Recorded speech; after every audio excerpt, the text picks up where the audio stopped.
गांव बाबोली में आर्य समाज मंदिर में हुए आर्य समाज के लोगों द्वारा भारी संख्या में पहुंचकर महायज्ञ कार्यक्रम में जहां हमारे कार्यक्रम में भाग लिया है। इस दौरान यहां पर पहुंचे अलग अलग राज्यों के आर्य जनों ने संबोधित करते हुए कहा है कि जो बाबोली आर्य समाज मंदिर है, इसी मंदिर में सभी आर्यजनों के सहयोग से बनाएंगे आर्य समाज का भव्य मंदिर। यह कहना है डॉक्टर राजेंद्र वेदालंकार का। साथ ही यहाँ पर अनेक प्रभु जन पहुँचे हैं, जिनमें से अनेक संत यहाँ पर आर्य समाज के पहुँचे हैं। उन्होंने अपने अपने संबोधन में यहाँ पर सभी को आह्वान किया कि सभी इसी तरह एकजुट रहे। और बापोली में जो आज आर्य समाज मंदिर में महायज्ञ हुआ है, इसमें सभी ने आहुति डाली है और सभी एकजुट हैं, जिसमें पानीपत जिला ही नहीं, हरियाणा प्रदेश, यूपी, उत्तराखंड, दिल्ली, राजस्थान सहित कई राज्यों से आर्य समाज के लोग शामिल हुए हैं।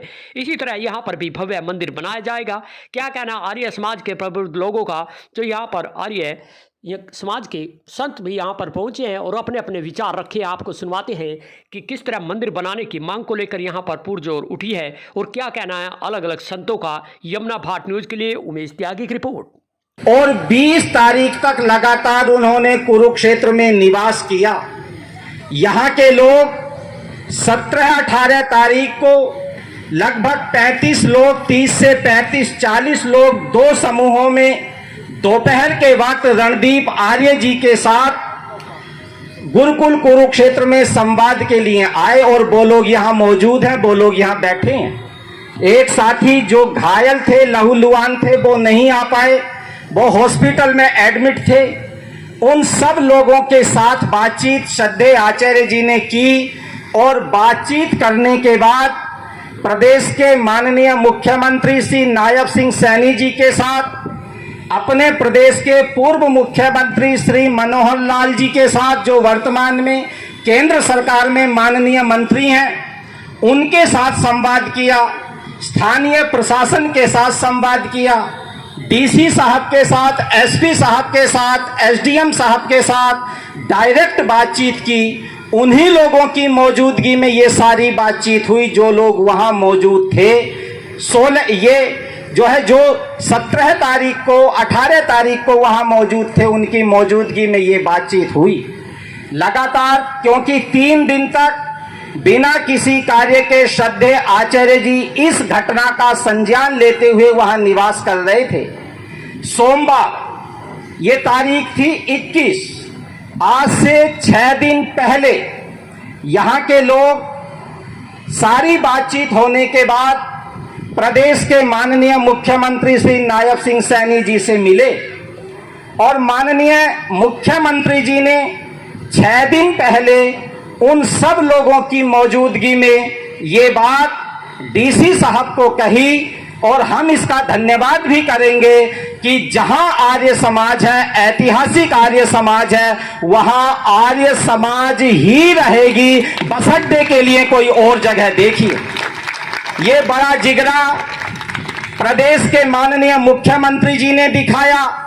माननीय आचार्य जी की मुख्यमंत्री जी के साथ, माननीय मनोहर लाल जी के साथ लगातार बातचीत होती रही। 3 से 4 बार बातचीत हुई और माननीय मनोहर लाल जी ने भी खुले मन से इस बात को स्वीकार किया कि जो जमीन आर्य समाज के पास है, भले ही उसके कागज कुछ बोलते हों, वो आर्य समाज के पास ही रहेगी। क्योंकि ये आर्य समाज ऐतिहासिक आर्य समाज है, बड़े आंदोलनों की साक्षी है। और इसलिए जो विवाद हुआ, कुछ उपद्रवी लोगों ने जो इस तरह के भ्रम की स्थिति पैदा की, उसके बावजूद जैसा स्वामी आदित्य वेश जी ने कहा है, बड़ा दिल दिखाते हुए, उन लोगों के प्रति कोई द्वेष भाव न रखते हुए देशन के प्रति भी अपना आभार और अपनी कृतज्ञता व्यक्त करते हैं कि उन्होंने सही चीज को समझा और सत्य का साथ दिया। कानूनी कार्यवाही आगे चलेगी।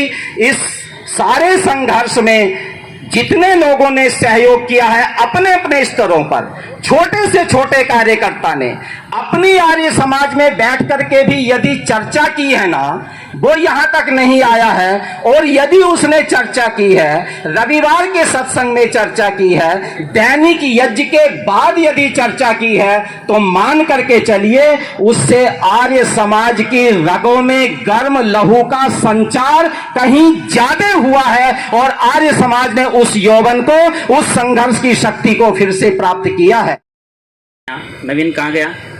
पे चोट लगी, इस बात की खुशी है। बहादुर सीना अड़ा करके खड़े होते हैं अपने धर्म की रक्षा के लिए, समाज की रक्षा के लिए, राष्ट्र की रक्षा के लिए। राजेंद्र जी, विशाल जी, इनकी जो पूरी टीम है उसको मैं नमन करता हूँ।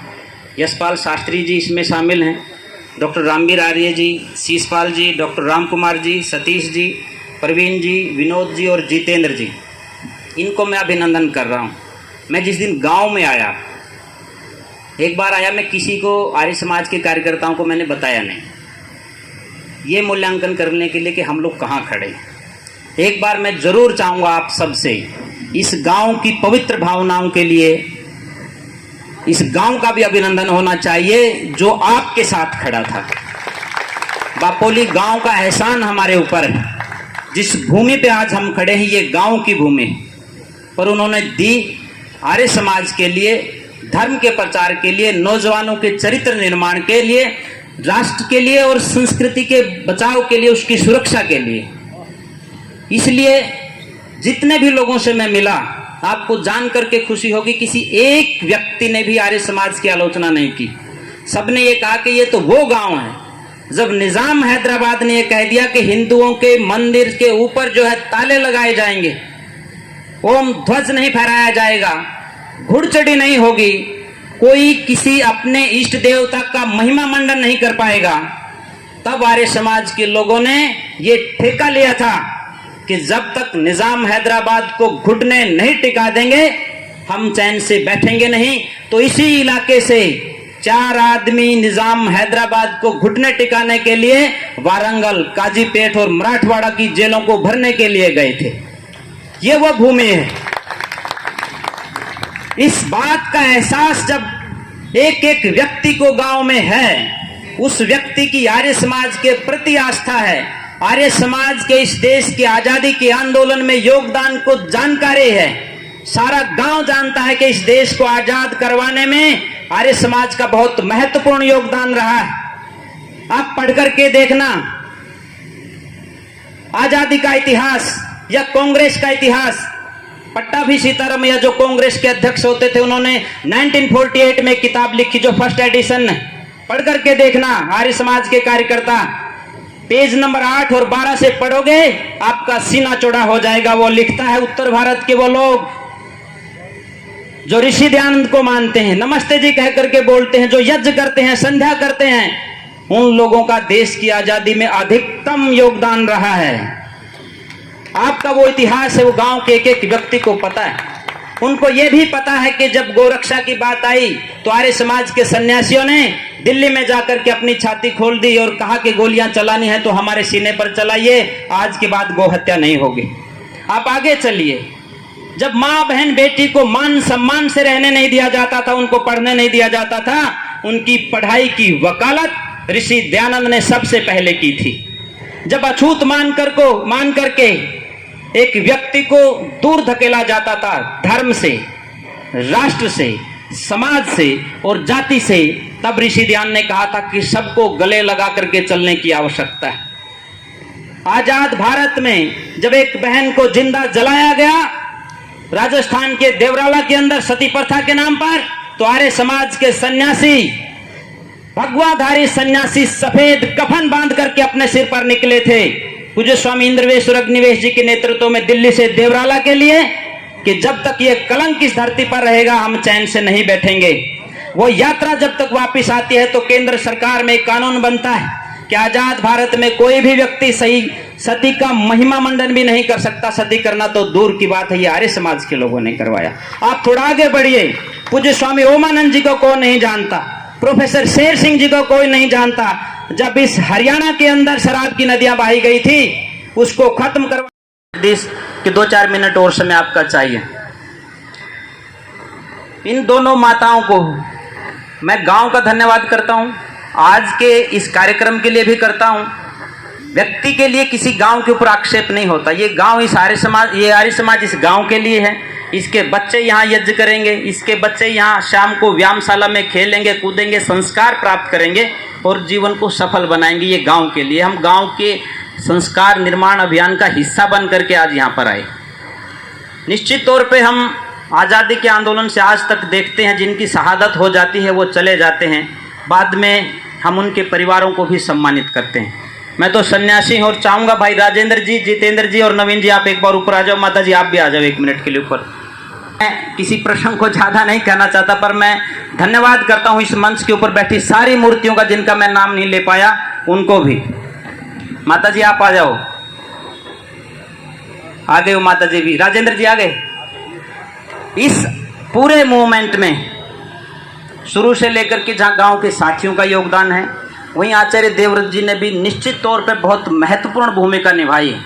हमारे पानीपत जिले के जितने भी आर्य समाज हैं उनका बहुत बड़ा योगदान है। भाई सुरेश मलिक जी, उनका भी बहुत बड़ा योगदान है। जब हम आए और व्यवस्थाओं के लिए सहयोग की बात आई, मेरा स्वभाव है मैं कह देता हूँ। मैंने उनसे कहा कि बिना आर्थिक साधन के आंदोलन नहीं चलते मित्र। तो उन्होंने कहा स्वामी जी आंख बंद करके एक शब्द बोल दो कितने चाहिए, वो पैसे आपके चरणों में होंगे, आप आंदोलन को तेज कीजिए।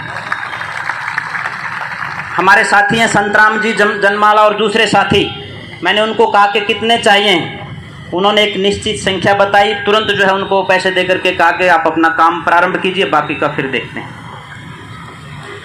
आचार्य जी का बहुत बड़ा योगदान है। पूज्य स्वामी रामदेव जी महाराज का बहुत बड़ा योगदान है। भाई कुलवीर छिकारा जी का बहुत बड़ा योगदान है। एक ही संकल्प था कि हमारे किसी साथी को कोई हानि ना हो।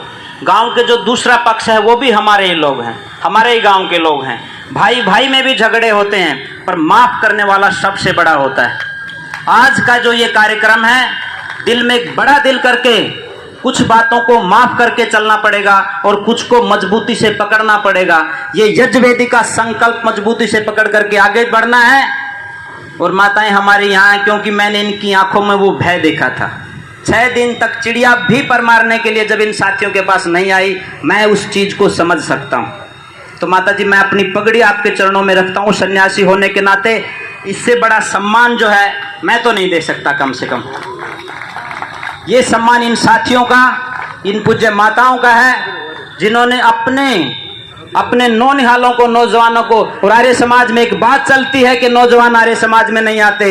ये नौजवान आर्य समाज में है जिनकी छातियों पर छुरियां चली। ये लेखराम के वंशज, स्वामी श्रद्धानंद के वंशज हैं। लेकिन इनसे ये अपेक्षा करता हूं कि ये माफ करने वाले भी बनेंगे।